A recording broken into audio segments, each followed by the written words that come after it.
She had just stepped out of a government building, coffee in one hand and classified documents tucked neatly in her bag, when two squad cars screeched to a halt beside her.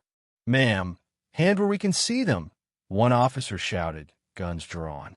Passers-by stopped and stared as the two white officers rushed toward the black woman in a dark blazer and white blouse, poised, calm, and completely unfazed. "What's the charge?" she asked, voice steady. "Suspicion of corporate fraud," resisting questioning. The words barely made sense.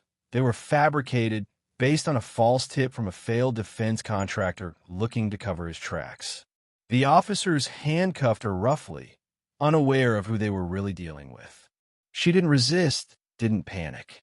Instead, she looked each of them in the eye and said, "Call this number. Tell them Agent Barnes needs extraction." Confused, they laughed her off until she recited a badge number that didn't belong to the local PD or the FBI. Moments later, 3 black SUVs with tinted windows pulled up silently. Men in suits stepped out, no flashing lights, no loud commands, just quiet authority. One whispered into an earpiece, and the mood shifted instantly. "Uncuff her. Now." The officers hesitated until a man in sunglasses approached with federal clearance papers and said just 5 words, "She's not who you think." Turns out, the woman they'd just arrested was a high-ranking CIA officer who'd been undercover for years, working national security cases the local precinct couldn't dream of accessing. The irony? The very building she stepped out of was a secured intelligence annex. They'd literally arrested a CIA agent outside her own office.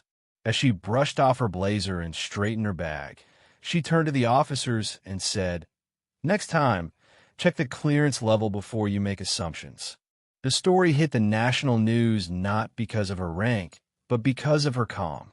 In a world quick to judge based on appearance, she never raised her voice, never threw a title. She let her presence speak. Wisdom isn't about shouting to be heard. It's about knowing when to stay silent and when to make one call that turns the table. If this story reminded you that quiet strength often holds the loudest power, like, share, and subscribe for more stories that shine a light on the truth behind the uniform.